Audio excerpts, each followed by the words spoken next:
आचार्य चाणक्य कहते हैं कि धन जीवन का एक महत्वपूर्ण पहलू है, लेकिन यह तय करना व्यक्ति के हाथ में होता है कि यह उसे सुख देगा या दुख। धन केवल भौतिक समृद्धि नहीं, बल्कि मानसिक शांति और सामाजिक प्रतिष्ठा का भी आधार होता है। किंतु यदि इसे अनुचित साधनों से अर्जित किया जाए या इसका उपयोग गलत कार्यों में किया जाए, तो यही धन व्यक्ति के पतन का कारण बन सकता है। चाणक्य नीति में उन्होंने स्पष्ट रूप से बताया है कि कौन सा धन सुखदायी होता है और कौन सा धन दुखदायी। सुखदायी धन वही होता है जो ईमानदारी, परिश्रम और नैतिकता के मार्ग से अर्जित किया गया हो। जब व्यक्ति अपने परिश्रम, ज्ञान और कौशल का उपयोग करके धन कमाता है, तो उसे न केवल आत्मसंतोष मिलता है, बल्कि समाज में उसका मान सम्मान भी बढ़ता है। ऐसा धन व्यक्ति को मानसिक शांति देता है और उसके जीवन को समृद्ध बनाता है।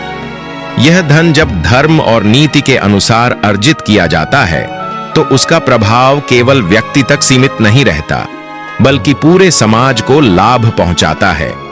यही कारण है कि चाणक्य बार बार इस बात पर जोर देते हैं कि धन का अर्जन उचित मार्ग से ही किया जाना चाहिए। धन का सदुपयोग भी उतना ही महत्वपूर्ण है जितना कि उसका अर्जन। यदि व्यक्ति अपने धन का उपयोग परोपकार, समाज सेवा और जरूरतमंदों की सहायता में करता है, तो वह धन उसे और अधिक सुख देता है।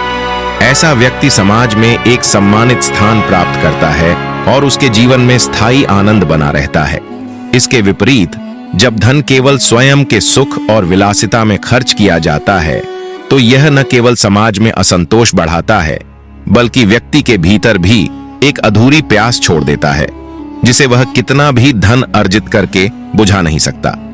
दूसरी ओर, चाणक्य ये भी बताते हैं कि धन दुखदायी कब बन जाता है। जब धन अनैतिक साधनों से अर्जित किया जाता है, तो वो व्यक्ति के जीवन में अशांति और संकट लाता है। चोरी, भ्रष्टाचार, धोखाधड़ी और छल कपट से अर्जित किया गया धन किसी न किसी रूप में व्यक्ति को कष्ट अवश्य देता है। ऐसा धन न केवल उसकी आत्मा को कलुषित करता है, बल्कि समाज में भी उसकी प्रतिष्ठा को गिरा देता है। यही कारण है कि चाणक्य बार बार इस बात की चेतावनी देते हैं कि यदि कोई व्यक्ति अनुचित साधनों से धन कमाने की इच्छा रखता है, तो उसे अंततः पश्चाताप ही मिलेगा। धन का एक अन्य स्वरूप भी है जो व्यक्ति को सुख के स्थान पर दुख देता है। वो है लालच और अत्यधिक संग्रह की प्रवृत्ति। जब व्यक्ति आवश्यकता से अधिक धन एकत्रित करने में लगा रहता है और उसे सुरक्षित रखने के लिए सदैव चिंतित रहता है, तो ऐसा धन सुख के बजाय तनाव और भय का कारण बन जाता है। व्यक्ति अपने धन को खोने के डर से कभी चैन से नहीं बैठ पाता और अंततः उसका जीवन असंतोष और बेचैनी में ही बीत जाता है। धन का यह स्वरूप व्यक्ति को उसके मूल उद्देश्य से भटका देता है और वह रिश्तों, आत्मीयता और नैतिक मूल्यों को त्याग कर केवल भौतिक समृद्धि की ओर भागता रहता है। इसके अतिरिक्त अहंकार भी एक ऐसा कारक है जो धन को दुखदायी बना सकता है। जब व्यक्ति धनवान होने के बाद अपने अहंकार के वशीभूत होकर दूसरों को तुच्छ समझने लगता है और उनका अपमान करता है, तो वही धन उसके पतन का कारण बन जाता है। इतिहास में ऐसे कई उदाहरण हैं जहां धन ने व्यक्ति को इतना अंधा कर दिया कि उसने अपने रिश्तों, मित्रों और समाज से दूरी बना ली और अंततः एकाकी जीवन जीने के लिए विवश हो गया। धन यदि अहंकार को बढ़ाने लगे, तो वह व्यक्ति के लिए विनाशकारी हो जाता है। धन का सबसे नकारात्मक स्वरूप तब देखा जाता है जब इसे गलत कार्यों में खर्च किया जाता है। यदि कोई व्यक्ति अपने धन का उपयोग नशे, जुए, व्यभिचार या अन्य बुरी आदतों में करता है, तो वह धन धीरे धीरे उसका सर्वनाश कर देता है। चाणक्य कहते हैं कि ऐसा धन व्यक्ति के पास कभी स्थायी रूप से नहीं टिकता और अंततः वह उसे बर्बाद कर देता है। इतिहास में कई राजा और धनवान व्यक्ति केवल इस कारण से पतन की ओर चले गए कि उन्होंने अपने धन का प्रयोग अनैतिक कार्यों में किया और उसका दुष्परिणाम उन्हें भोगना पड़ा। चाणक्य इस तथ्य को भली भांति समझाते हैं कि धन अपने आप में न तो अच्छा होता है और न ही बुरा। यह व्यक्ति के हाथ में होता है कि वह इसे कैसे अर्जित करता है और इसका उपयोग कैसे करता है। जो व्यक्ति अपने धन को सही मार्ग से अर्जित करता है और उसका सदुपयोग समाज और स्वयं के कल्याण में करता है, वही सच्चे अर्थों में सुखी होता है। वहीं जो व्यक्ति धन को केवल अपने स्वार्थ, लालच और अनैतिक कार्यों में लगाता है, वह अंततः दुख और विनाश का भागी बनता है। इसलिए हर व्यक्ति को चाहिए कि वह अपने धन को नीति, धर्म और सदाचार के मार्ग से अर्जित करे और उसका उपयोग अच्छे कार्यों में करे। यही चाणक्य की सच्ची सीख है। धन केवल साधन है, उसे जीवन का उद्देश्य न बनाएं। सुख देने वाला धन कौन सा है और दुख देने वाला कौन सा है, आइए समझते हैं इस कहानी के माध्यम से। दोस्तों, एक बार धर्मराज और देवी लक्ष्मी देवराज इंद्र के पास गए और कहा, हे देवराज इंद्र, आप देवताओं के अधिपति हैं, इसलिए हमारा न्याय करें। ये तय करना है कि हम दोनों में से मानव जाति के लिए अधिक उपयोगी कौन है, किसके होने से व्यक्ति सबसे ज्यादा प्रसन्न रहता है और किसकी अनुपस्थिति में सबसे अधिक दुख का अनुभव करता है। इसके बिना जीवन का कोई महत्व नहीं है। देवराज इंद्र ने जब अपने दरबार में देवी लक्ष्मी और धर्मराज को देखा और उनकी समस्या सुनी, तो वे बड़े आश्चर्य में पड़ गए। वे सोचने लगे, ये कैसी समस्या मेरे सामने आ खड़ी हुई है। धर्म और लक्ष्मी की तुलना करना मेरे लिए संभव नहीं है। धर्म से मेरा राज्य चलता है और लक्ष्मी मेरी संपदा है। अब इनमें से किसी एक को श्रेष्ठ बताना मेरे लिए संकट खड़ा कर सकता है। इंद्रदेव ने लंबे विचार विमर्श के बाद निर्णय किया कि इस समस्या को अपने दरबार से हटाना ही उचित होगा। उन्होंने कहा, मेरे विचार से तो आप दोनों ही समान रूप से महत्वपूर्ण हैं, लेकिन मुझसे अधिक न्यायप्रिय धरती पर एक राजा है। आप दोनों उन्हीं के पास जाइए, वे अवश्य आपका फैसला करेंगे। उनका नाम है राजा विक्रमादित्य। हम जो निर्णय नहीं ले पाते, उसे राजा विक्रमादित्य के पास भेजते हैं। मुझे भरोसा है कि वे निष्पक्ष न्याय करेंगे। इस प्रकार लक्ष्मी और धर्म धरती पर आए और राजा विक्रमादित्य के दरबार में पहुंचे। उन्होंने कहा, हे राजन, हमने सुना है कि आप अत्यंत न्यायप्रिय और निष्पक्ष शासक हैं। यही आशा लेकर हम आपके पास आए हैं। कृपया हमारे बीच न्याय कीजिए। दोनों की बातें सुनकर राजा विक्रमादित्य ने कहा, आप दोनों जब मेरे पास आए हैं तो मैं अवश्य न्याय करूंगा, परंतु पहले मैं जानना चाहूंगा कि आप दोनों अपने अपने आप को श्रेष्ठ क्यों मानते हैं। तब दोनों ने अपनी अपनी महानता राजा विक्रमादित्य के समक्ष प्रस्तुत की। लक्ष्मी जी ने कहा, राजन, मेरा विश्वास है कि यदि मैं किसी व्यक्ति के पास न रहूं तो उसका जीवन नीरस हो जाता है। मेरे कारण ही पृथ्वी पर समृद्धि है, इसलिए मेरा योगदान सबसे बड़ा है। धर्म देवता ने कहा, हे राजन, मेरा मानना है कि यदि मैं मनुष्य के पास न रहूं तो मनुष्य और पशु में कोई अंतर नहीं बचेगा। मुझसे ही मनुष्य की असली पहचान है। मेरे अभाव में उनके बीच हिंसा, बैर भाव और अशांति पनप जाएगी। मैं ही उन्हें उनके कर्तव्यों का बोध कराता हूं। पृथ्वी पर शांति और व्यवस्था बनाए रखने में मेरा ही योगदान है, इसलिए मैं स्वयं को श्रेष्ठ मानता हूं। राजा विक्रमादित्य ने दोनों की बातें ध्यानपूर्वक सुनी। वे एक ज्ञानी राजा थे और समझ गए कि यह अत्यंत जटिल न्याय है। इनमें से किसी एक को श्रेष्ठ घोषित करना उचित नहीं होगा, क्योंकि इससे किसी एक को नाराज करना पड़ेगा जो नुकसानदायक हो सकता है। परंतु उन्होंने विचार किया, यदि धर्म नहीं रहेगा तो सब कुछ नष्ट हो जाएगा। इसीलिए मैं धर्म को ही श्रेष्ठ मानता हूं। धर्म के बिना जीवन का कोई उद्देश्य नहीं रहता है। एक बार यदि लक्ष्मी न भी हो तो भी जीवन चल सकता है। उन्होंने निर्णय दिया, मेरे विचार से धर्म ही सर्वश्रेष्ठ है। राजा विक्रमादित्य के इस निर्णय से देवी लक्ष्मी नाराज हो गईं। उनका क्रोध राजा विक्रमादित्य पर फूट पड़ा और उन्होंने उनका पूरा राज्य, समस्त संपत्ति और वैभव नष्ट कर दिया। धन के विनाश के बाद राजा विक्रमादित्य दर दर भटकने को मजबूर हो गए। धन के अभाव में वे एक भिखारी की तरह हो गए। इस स्थिति में उन्होंने अपने राज्य को छोड़ देना ही उचित समझा। अपनी तलवार उठाकर और घोड़े पर सवार होकर वे राज्य से बाहर निकल पड़े। दिन भर वे इधर उधर भटकते रहे, लेकिन खाने को कुछ भी नहीं मिला। चलते चलते वे एक नदी के किनारे पहुंचे। भूख से व्याकुल होकर उन्होंने सोचा कि कुछ मछलियां पकड़ लें। उन्होंने नदी से कुछ मछलियां पकड़ी और उन्हें किनारे पर रख दिया। उनका इरादा था कि स्नान के बाद इन मछलियों को खा लेंगे। लेकिन जैसे ही वे स्नान कर नदी से बाहर आए, उन्होंने देखा कि सभी मछलियां पानी में वापस कूद चुकी थीं। वे समझ गए कि ये सब देवी लक्ष्मी के क्रोध का परिणाम है। फिर भी उन्होंने हिम्मत नहीं हारी। भूखे प्यासे वे अपनी बहन के घर की ओर चल पड़े। जब वे अपनी बहन के पास जा रहे थे, उनकी हालत बेहद दयनीय थी। कई दिनों से भूखे थे और उनकी पोशाक भी फटी पुरानी हो गई थी। उनकी बहन को पहले ही ये सूचना मिल चुकी थी कि उनके भाई के पास अब कोई संपत्ति नहीं बची और उन पर बड़ी विपत्ति आ गई है। उनके दूतों ने बहन को खबर दी कि राजा विक्रमादित्य उनसे मिलने आ रहे हैं। राजा विक्रमादित्य की स्थिति बेहद खराब थी। वे अकेले ही घोड़े पर सवार थे, पुराने और जर्जर वस्त्र पहने हुए। यह सुनकर उनकी बहन को बेहद शर्मिंदगी महसूस हुई। उन्होंने सोचा, अगर मेरा भाई इस हालत में मेरे घर आया तो मेरी बदनामी होगी। उन्होंने अपने नौकरों को आदेश दिया कि उनके भाई को अस्तबल में ठहराने की व्यवस्था की जाए। कहा जाता है, जिसके पास धन होता है उसके ही रिश्तेदार होते हैं। धन के अभाव में तो अपने भी पराये बन जाते हैं।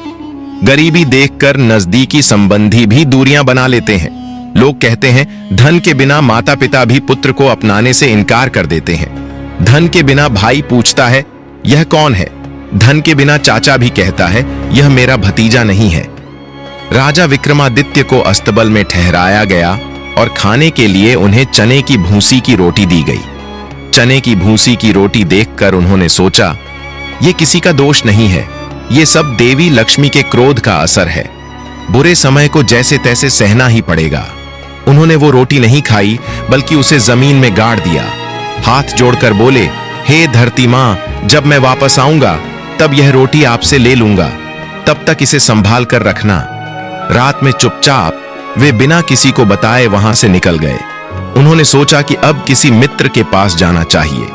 कठिन समय में मित्र कुछ ना कुछ सहायता जरूर करता है। अगले दिन सुबह वे अपने एक प्रिय मित्र के पास पहुंचे। मित्र ने उनका स्वागत किया और खाने के लिए स्वादिष्ट व्यंजन परोसे।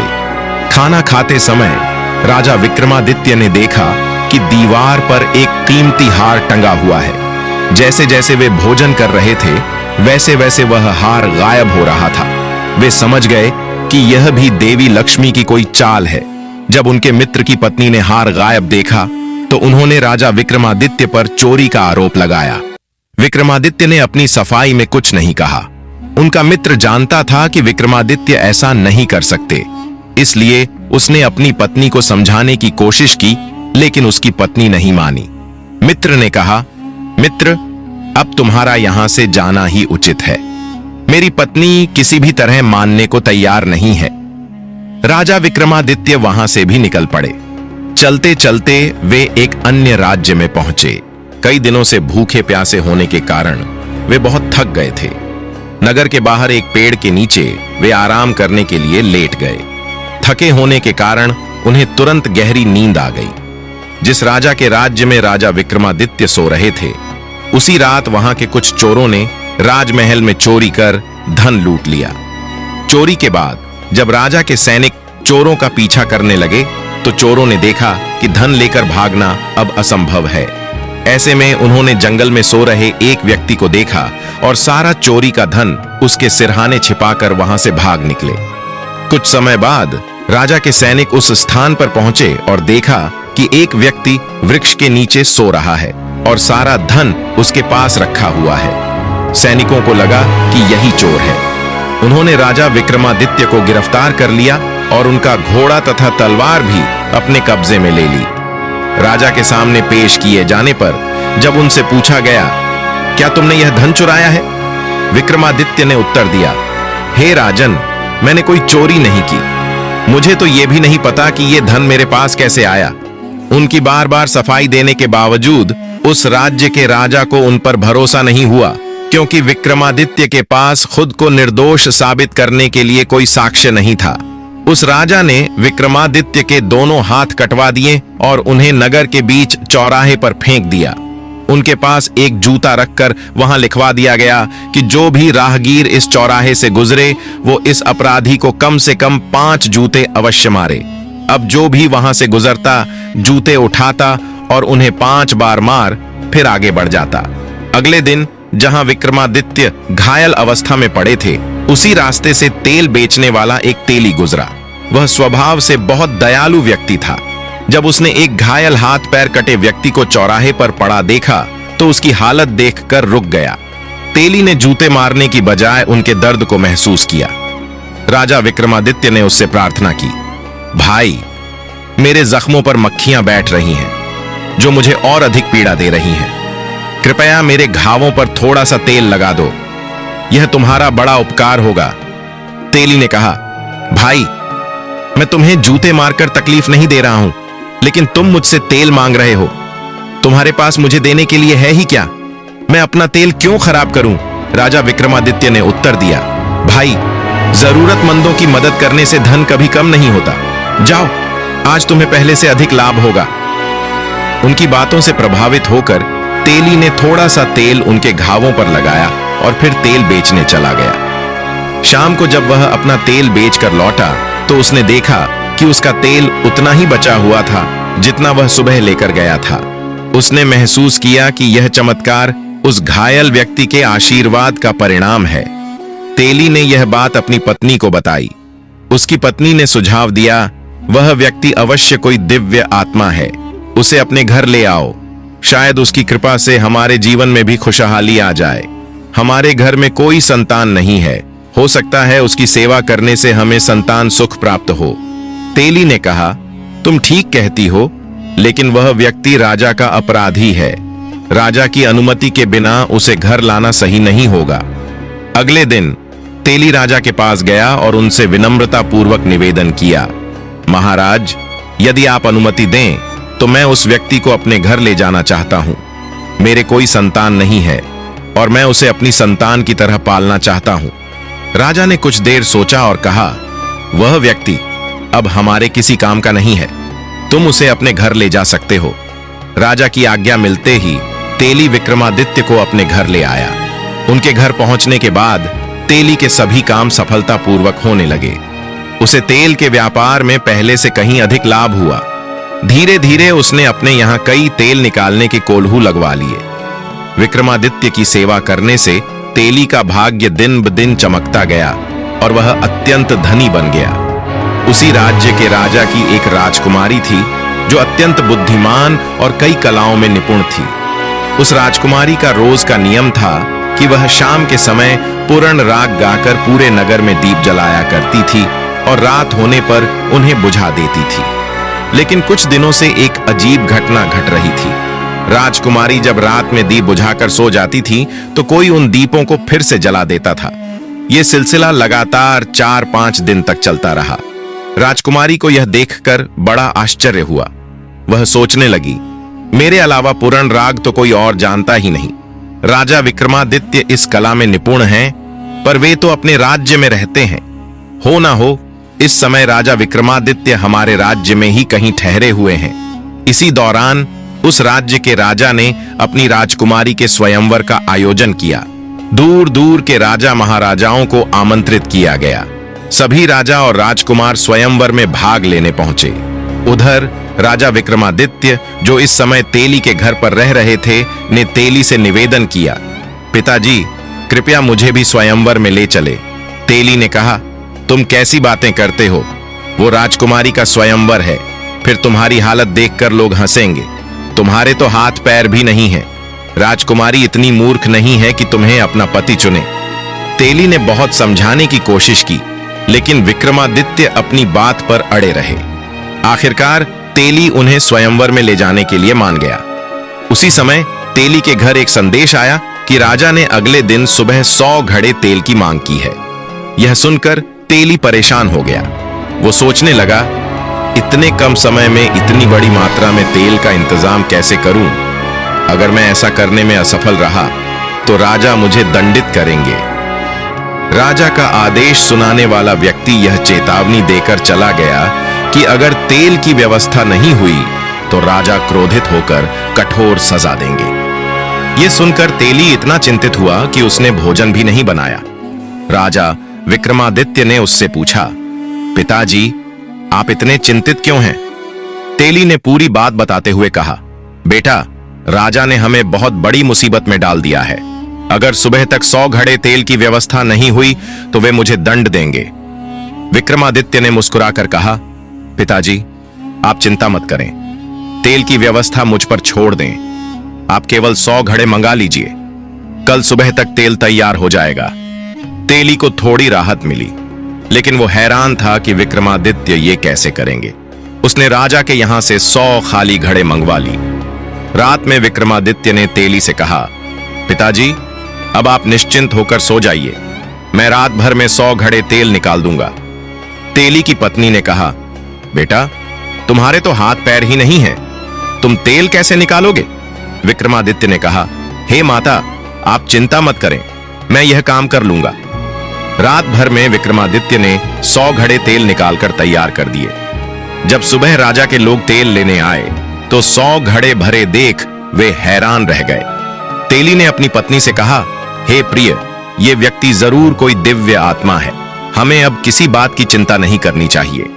अगले दिन तेली और उसकी पत्नी ने विक्रमादित्य को स्नान कराकर नए वस्त्र पहनाए और उन्हें स्वयंवर में ले जाकर दूर एक स्थान पर बैठा दिया।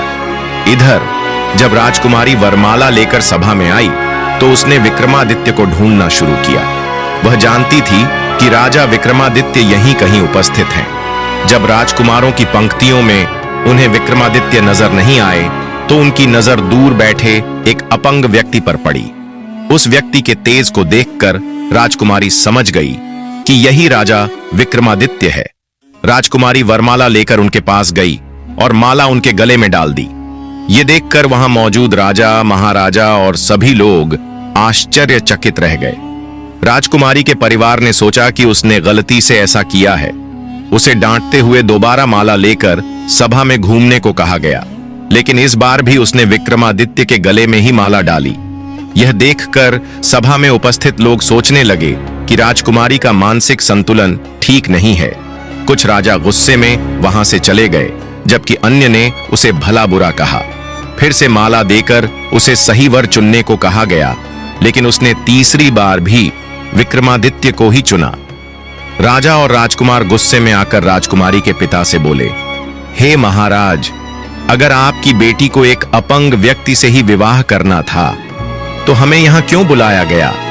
राजा इस बात से बहुत शर्मिंदा हुए, लेकिन वे सामाजिक मर्यादा का पालन करने के लिए विवश थे।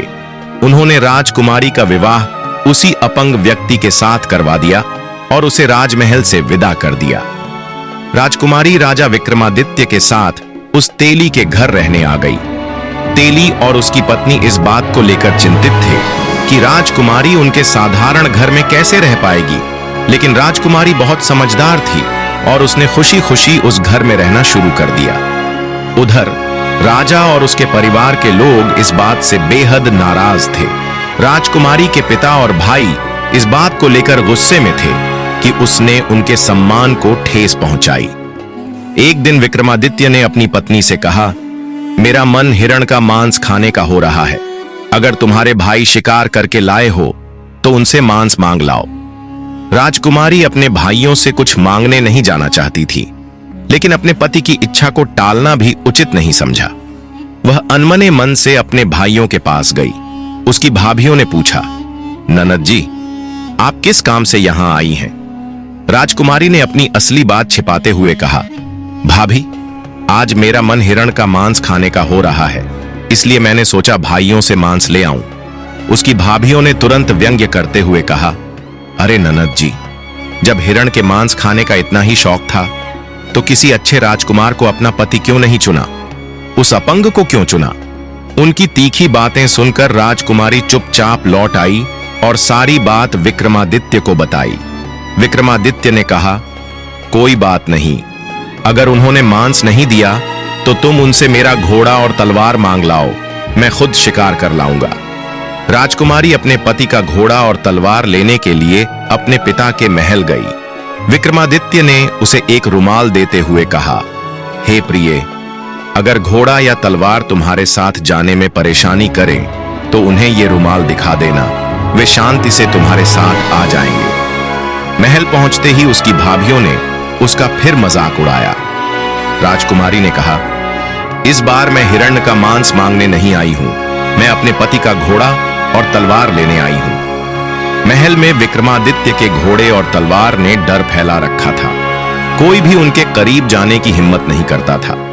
भाभियों ने फिर व्यंग्य किया, जाओ ननद जी, घोड़ा और तलवार के पास संभल कर जाना, कहीं वे तुम्हें ही नुकसान न पहुंचा दें। राजकुमारी तलवार के पास गई, लेकिन तलवार नाक का लेकर उसकी ओर लपकी। घोड़े के पास गई तो वह दुलती मारने लगा। तब राजकुमारी ने तुरंत रुमाल निकाला और उन्हें दिखाया।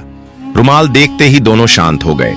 उसने तलवार उठाई और घोड़े की लगाम पकड़कर महल से बाहर निकल गई। शाम को विक्रमादित्य ने राजकुमारी से कहा, अब मुझे घोड़े पर बिठा दो, मैं जंगल में शिकार के लिए जाऊंगा। राजकुमारी ने कहा, आप घोड़े की सवारी कैसे करेंगे, आपके तो हाथ भी नहीं हैं। विक्रमादित्य ने उसे आश्वस्त किया और कहा, तुम चिंता मत करो। राजकुमारी ने उन्हें घोड़े पर बैठा दिया, लेकिन बिना किसी सहारे के वो गिरने लगे। ये देखकर राजकुमारी की आंखों में आंसू आ गए। उसने अपना मुंह दूसरी ओर घुमा लिया। तभी उसने महसूस किया कि घोड़े की लगाम को कोई खींच रहा है।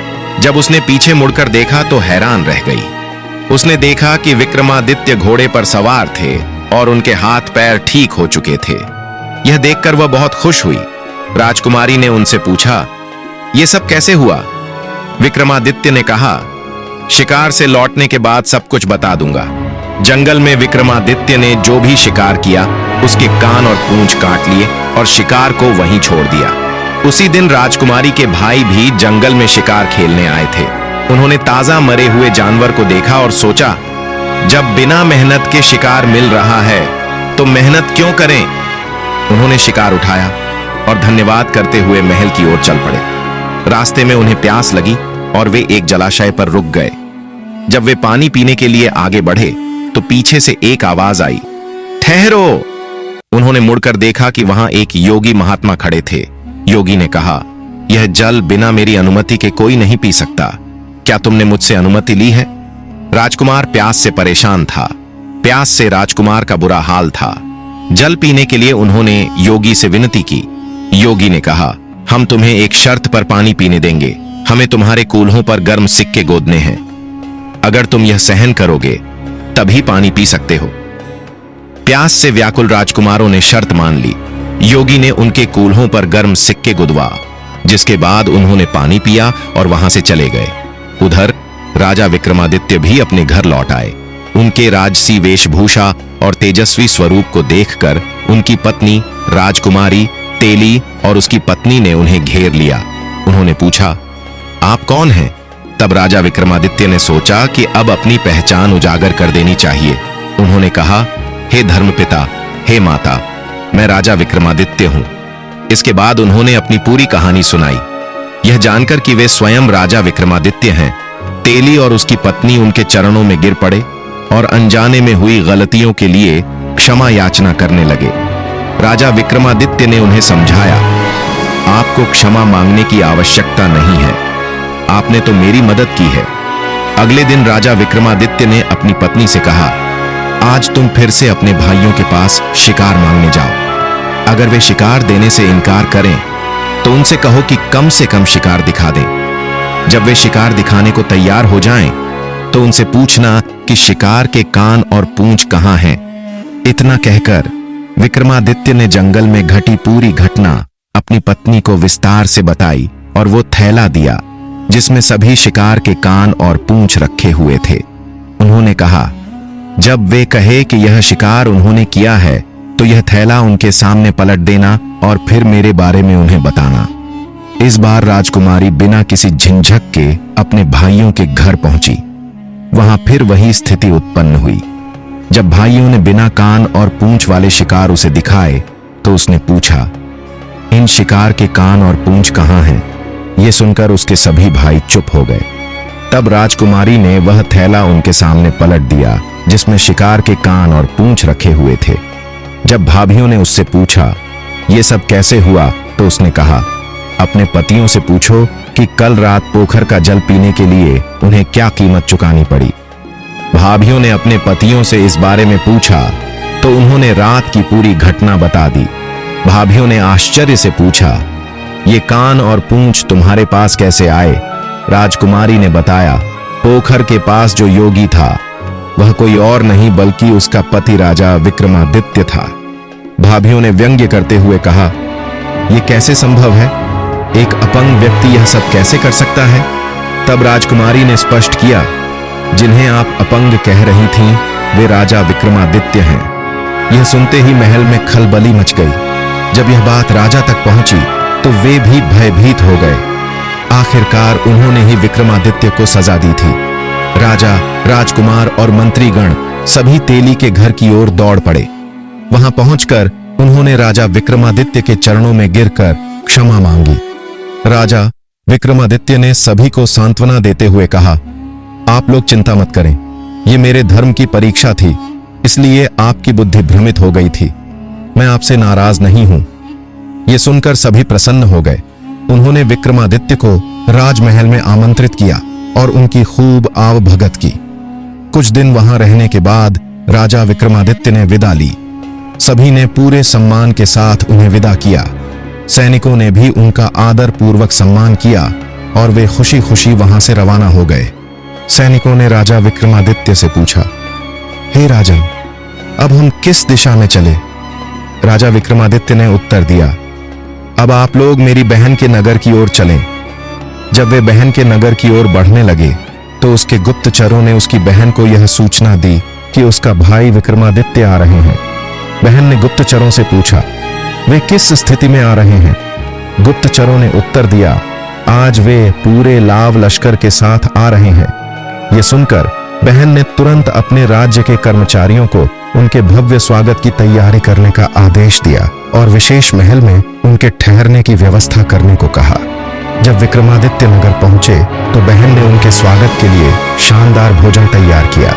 राजा विक्रमादित्य ने कहा, बहन, मैं आज भी वहीं रुकना चाहूंगा जहां पिछली बार रुका था, यानी घोड़ों के अस्तबल में। यह सुनकर बहन बहुत शर्मिंदा हुई और उसे अपने किए पर पछतावा होने लगा। विक्रमादित्य ने कहा, बहन, मुझे इस बात का कोई दुख नहीं है, लेकिन तुम्हें अपने कर्तव्यों का पालन करना चाहिए था। रिश्तेदारों का उद्देश्य यही होता है कि वे विपत्ति में एक दूसरे का साथ दें। जो अपने मित्रों या संबंधियों को बुरे समय में अकेला छोड़ देता है, वह बहुत ही तुच्छ समझा जाता है। अगले दिन विक्रमादित्य वहां से रवाना हो गए। उन्होंने सैनिकों से कहा, अब हम मेरे मित्र के घर चले। मित्र के घर पहुंचने पर वह मित्र बहुत प्रसन्न हुआ और बोला, मुझे देखकर अत्यंत आनंद हो रहा है। कृपया आज रात मेरे यहां रुककर मेरा आतिथ्य स्वीकार करें।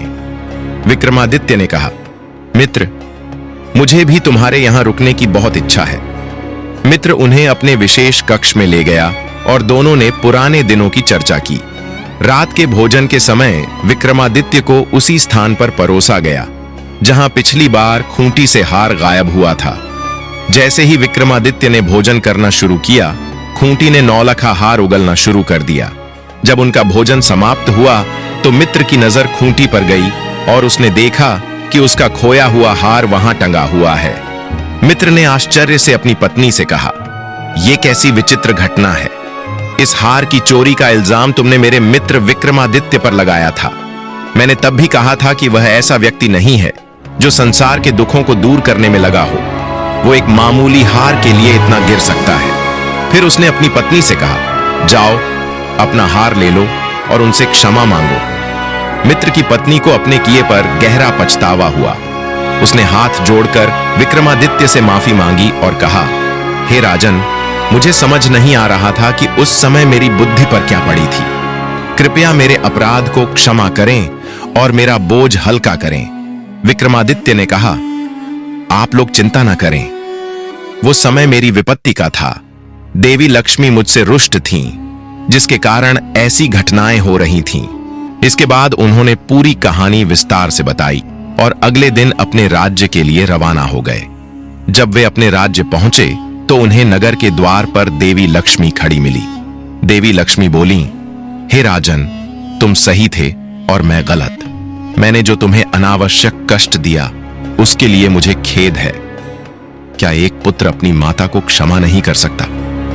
माता लक्ष्मी के मुख से यह सुनकर विक्रमादित्य उनके चरणों में गिर पड़े और बोले, हे माता, ऐसा ना कहें।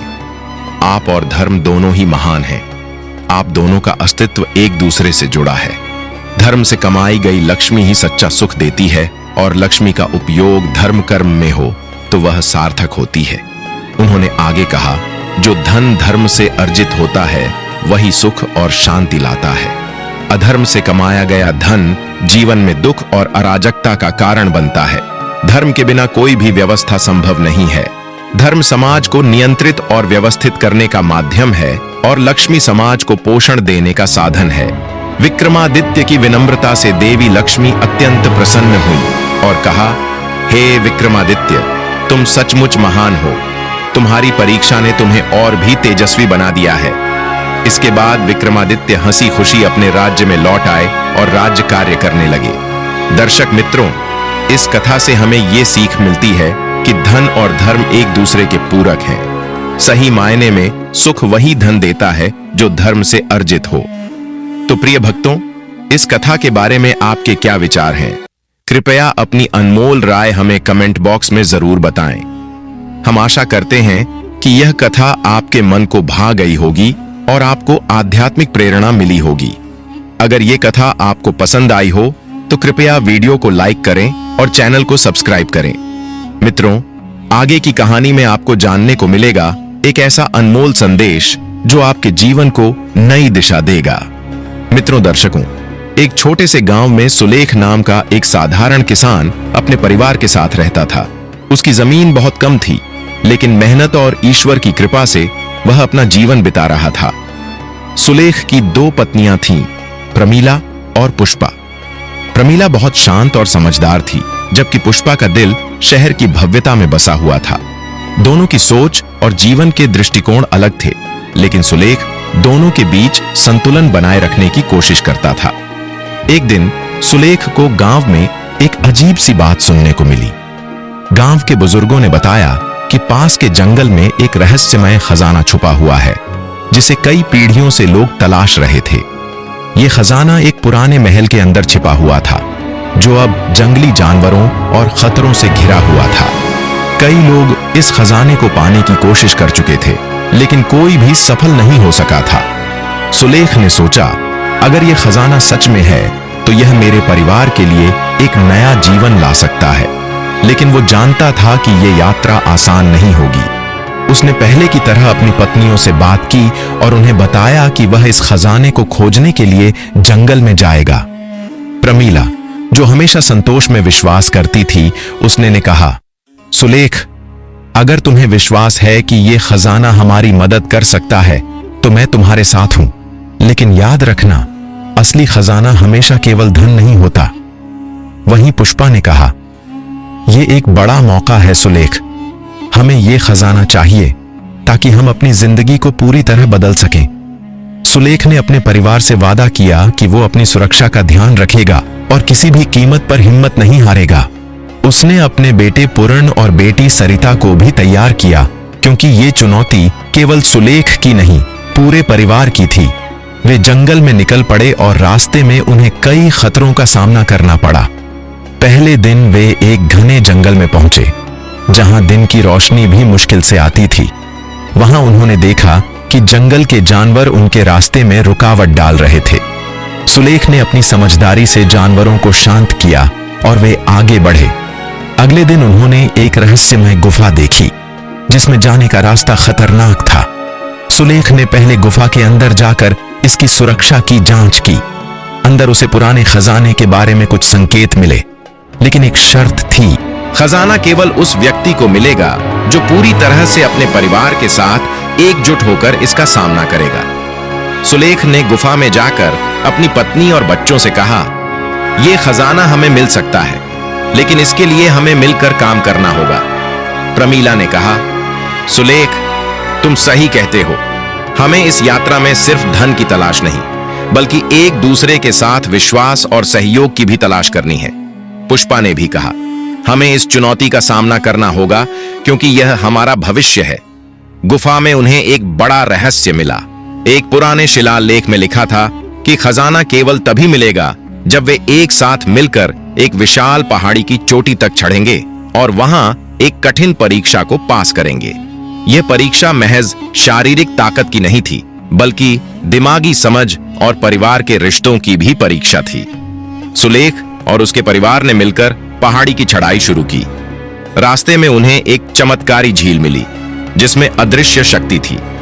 सुलेख ने सोचा, यह झील एक बाधा है, लेकिन अगर हम मिलकर इस पर काबू पा सकते हैं तो हम आगे बढ़ सकते हैं। फिर उन्होंने अपने बेटे पूरण और बेटी सरिता की मदद से झील को पार किया। चोटी तक पहुंचने के बाद उन्हें एक जटिल पहेली का सामना करना पड़ा।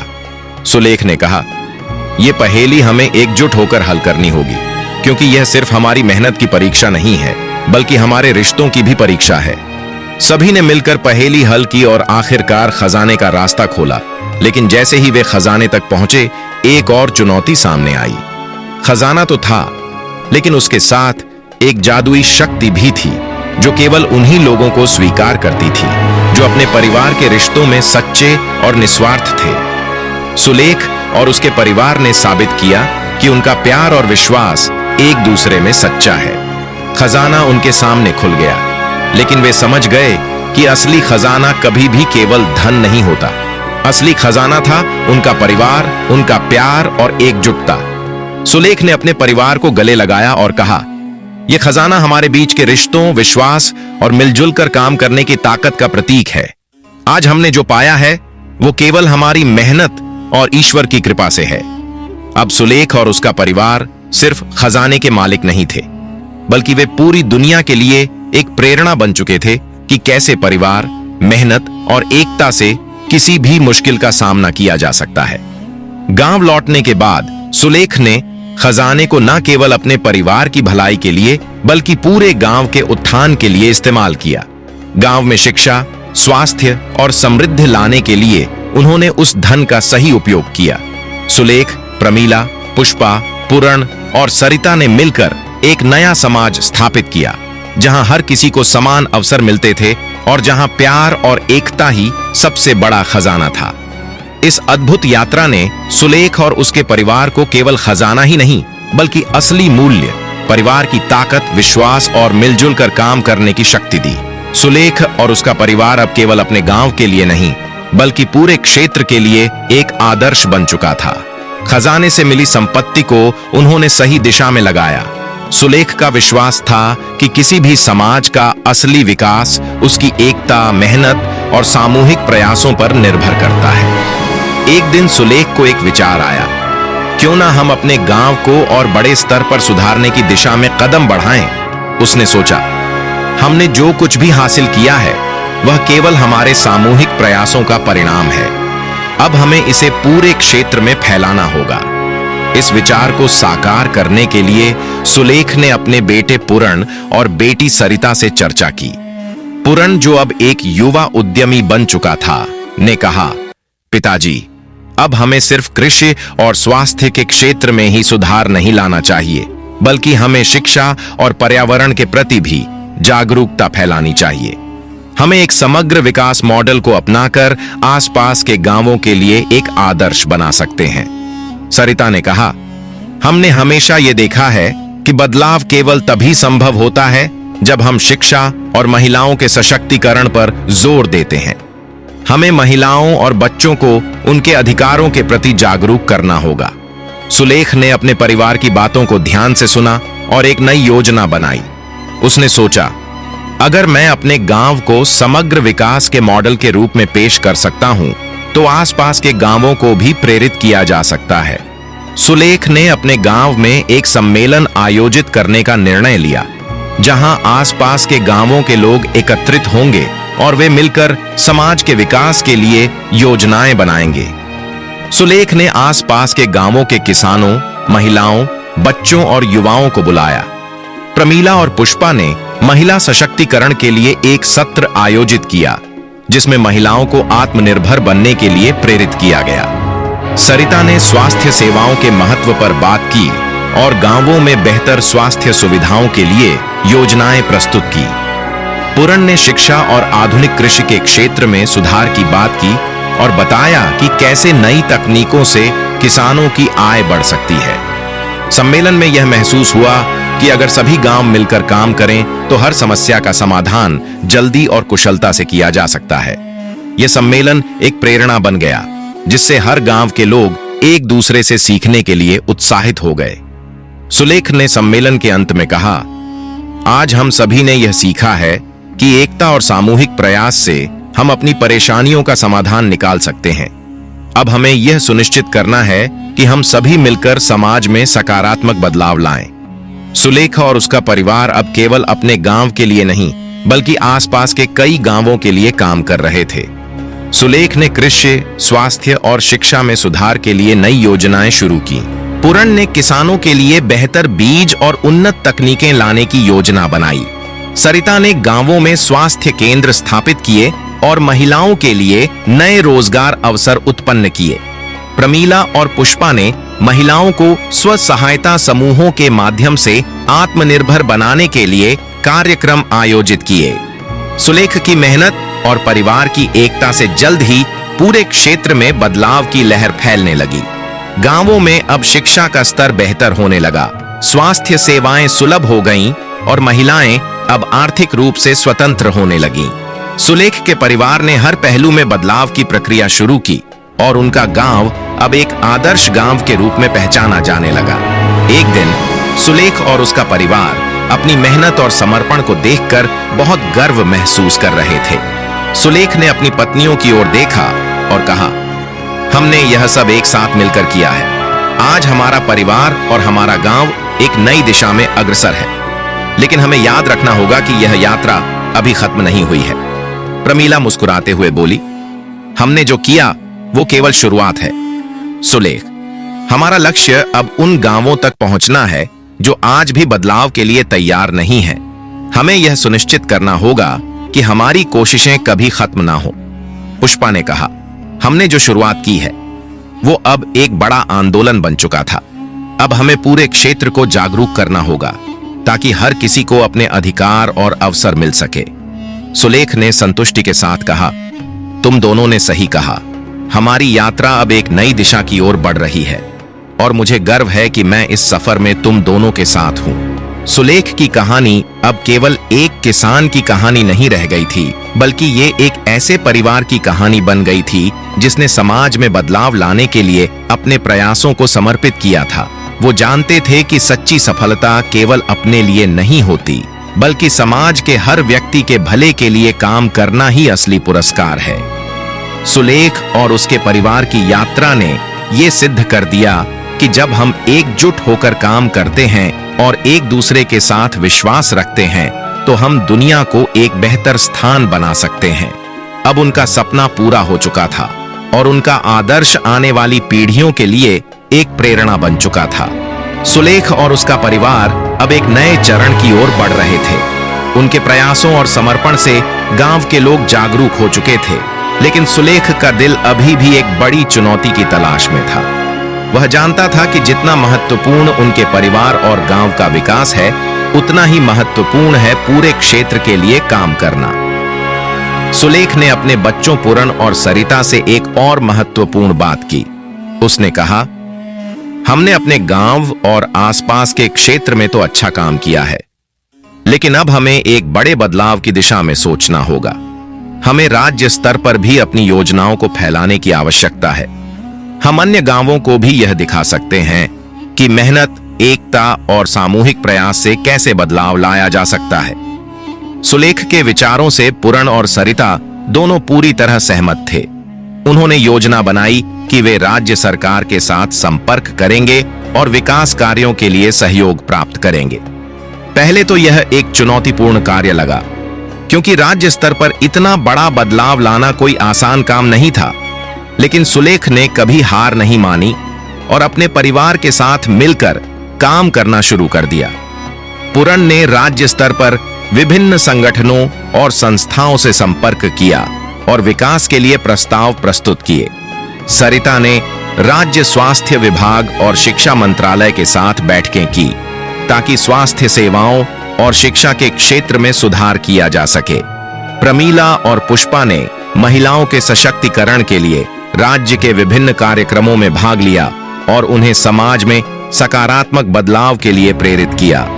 जल्द ही सुलेख का गांव एक आदर्श बन चुका था और राज्य सरकार ने उनकी योजनाओं और विचारों को मान्यता देना शुरू किया।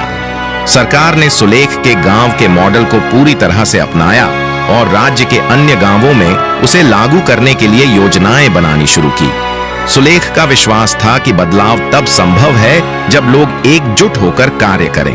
उसने हमेशा यह कहा, जब हम एकजुट होते और अपने प्रयासों को सामूहिक रूप से लागू करते हैं तो कोई भी लक्ष्य असंभव नहीं रहता। अब सुलेख का नाम राज्य भर में प्रसिद्ध हो चुका था और लोग उसे एक आदर्श नेता के रूप में देखने लगे थे। उसकी योजनाओं को केवल गांवों तक ही सीमित नहीं रखा गया, बल्कि राज्य के दूर दराज के क्षेत्रों में भी इसे लागू किया गया। सुलेख के परिवार ने अपनी सच्चाई और ईमानदारी से काम करते हुए यह साबित किया कि कोई भी बदलाव सामाजिक और सामूहिक प्रयासों से संभव है। सुलेख और उसके परिवार ने जो किया वह केवल राज्य स्तर तक सीमित नहीं रहा। कुछ वर्षों बाद उनकी मेहनत और विचारों को राष्ट्रीय स्तर पर पहचान मिली। सरकार ने सुलेख और उसके परिवार के प्रयासों को सराहा और उन्हें देश भर में ग्रामीण विकास के लिए एक प्रेरणा के रूप में प्रस्तुत किया। सुलेख को राष्ट्र रत्न के पुरस्कार से सम्मानित किया गया, जो उनके द्वारा किए गए सामाजिक कार्यों की सराहना थी। यह सम्मान सुलेख के लिए एक व्यक्तिगत उपलब्धि से अधिक था। यह पूरे परिवार और उनके संघर्षों का परिणाम था। सुलेख ने यह पुरस्कार अपने परिवार और गांव वासियों के नाम किया। उन्होंने कहा, यह पुरस्कार मुझे नहीं, बल्कि मेरे परिवार, गांव और सभी उन लोगों को समर्पित है जिन्होंने इस यात्रा में हमें साथ दिया। असली पुरस्कार तब मिलता है जब हम एक दूसरे के साथ मिलकर समाज की भलाई के लिए काम करते हैं। सुलेख और उसका परिवार अब एक राष्ट्रीय आंदोलन का हिस्सा बन चुके थे। उनका काम सिर्फ खेती, शिक्षा और स्वास्थ्य तक सीमित नहीं था। वे अब सामाजिक समानता, महिला अधिकारों और आर्थिक समृद्धि के लिए काम कर रहे थे। सुलेख ने समाज में व्याप्त असमानताओं के खिलाफ आवाज उठाई और लोगों को जागरूक किया कि एक सशक्त समाज तभी संभव है जब सभी वर्गों को समान अवसर मिले।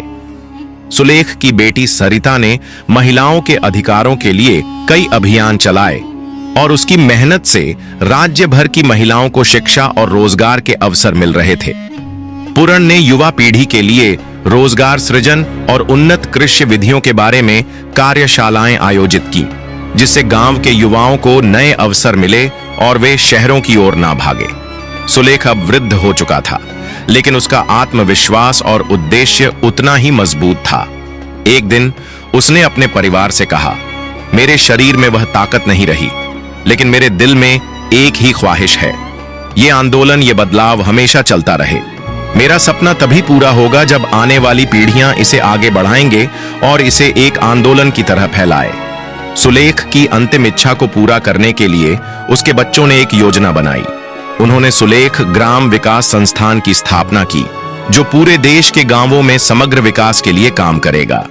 इस संस्थान का उद्देश्य था हर गांव को आत्मनिर्भर बनाना और लोगों को एक साथ मिलकर काम करने के लिए प्रेरित करना। सुलेख की यह इच्छा अब पूरी हो चुकी थी। सुलेख का नाम हमेशा के लिए इतिहास में दर्ज हो गया और उसकी जीवन यात्रा समाज को यह सिखाती रही कि मेहनत, विश्वास और एकता से कोई भी सपना साकार किया जा सकता है। सुलेख के परिवार ने उसे हमेशा के लिए एक अमर आदर्श के रूप में स्थापित किया। अब गांव गांव में सुलेख की कहानी सुनाई जाती थी और लोगों के दिलों में यह विश्वास बैठ चुका था कि अगर हम एक साथ मिलकर काम करें तो हम समाज को एक नई दिशा दे सकते हैं। सुलेख की तपस्या, संघर्ष और सेवा की यह कहानी आने वाली पीढ़ियों के लिए प्रेरणा का स्रोत बन चुकी थी। सुलेख का जीवन अब एक अमर धरोहर बन चुका था, लेकिन उसकी यात्रा पूरी नहीं हुई थी। उसके बाद उसके परिवार ने यह सुनिश्चित किया कि सुलेख का सपना और उसके द्वारा शुरू किया गया आंदोलन आगे बढ़े। सुलेख की मृत्यु के बाद उसके बच्चों ने सुलेख ग्राम विकास संस्थान के तहत एक नई पहल शुरू की। उनका उद्देश्य था कि पूरे देश भर के गांवों को एक साथ जोड़कर एक बड़ी क्रांति की शुरुआत की जाए, जहां हर गांव आत्मनिर्भर हो और लोग शिक्षा, स्वास्थ्य और समृद्धि की ओर बढ़े। सुलेख के बेटे पूरण ने अपनी प्रगति और अनुभव का इस्तेमाल करते हुए गांवों में कृषि, जलवायु परिवर्तन और पर्यावरण सुरक्षा के मुद्दों पर ध्यान केंद्रित किया। उन्होंने समझा कि अगर गांवों को सशक्त बनाना है तो केवल कृषि को उन्नत करना ही पर्याप्त नहीं है, बल्कि जल, जंगल और जमीन के बेहतर प्रबंधन पर भी ध्यान देना होगा। पुरण ने स्मार्ट कृषि का एक मॉडल पेश किया, जिसमें किसानों को आधुनिक कृषि तकनीकों के साथ साथ प्राकृतिक संसाधनों के संरक्षण का प्रशिक्षण दिया गया। के अधिकारों के लिए हमेशा काम करती रही थी, अब एक बड़ा आंदोलन चला रही थी। उसने स्वास्थ्य हर गांव में अभियान शुरू किया, जिसमें प्रत्येक गांव में स्वास्थ्य केंद्र और स्वच्छता अभियान के तहत महिलाओं को स्वास्थ्य सुविधाएं प्रदान की जाती थी। उसने यह सुनिश्चित किया कि प्रत्येक गांव में कम से कम एक महिला स्वास्थ्य कार्यकर्ता हो, जो ग्रामीणों को चिकित्सा सलाह दे सके और उन्हें स्वच्छता की महत्वता समझा सके। सुलेख की पत्नी प्रमीला और पुष्पा ने महिला सशक्तिकरण के कार्यक्रमों को और भी व्यापक बनाया। वे अब राष्ट्रीय स्तर पर महिला नेतृत्व कार्यक्रम चला रही थीं, जिसमें महिलाएं न केवल घरेलू कामों से बाहर आ रही थीं, बल्कि उन्होंने छोटे छोटे व्यवसाय शुरू करने, कृषि में भाग लेने और सामाजिक सुधारों में भागीदारी की दिशा में कदम बढ़ाया। दोनों ने मिलकर देश भर में महिलाओं के लिए स्वसहायता समूहों की स्थापना की, जिससे महिलाएं आत्मनिर्भर हो सकें और समाज में समानता ला सके। सुलेख के परिवार के प्रयासों से पूरे देश में बदलाव की लहर फैल गई। हर गांव में अब एक नया उत्साह था, क्योंकि लोग एक साथ मिलकर अपने समाज और गांव की स्थिति को सुधारने की दिशा में काम कर रहे थे।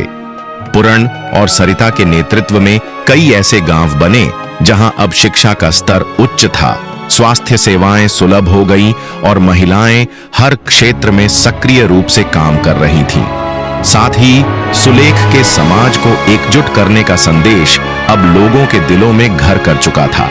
पूरे राज्य और फिर राष्ट्रीय स्तर पर सुलेख ग्राम विकास संस्थान ने कई राज्य सरकारों के साथ साझेदारी की, ताकि ये सुनिश्चित किया जा सके कि ग्रामीण विकास के लिए समर्पित योजनाएं हर राज्य में लागू हो सकें।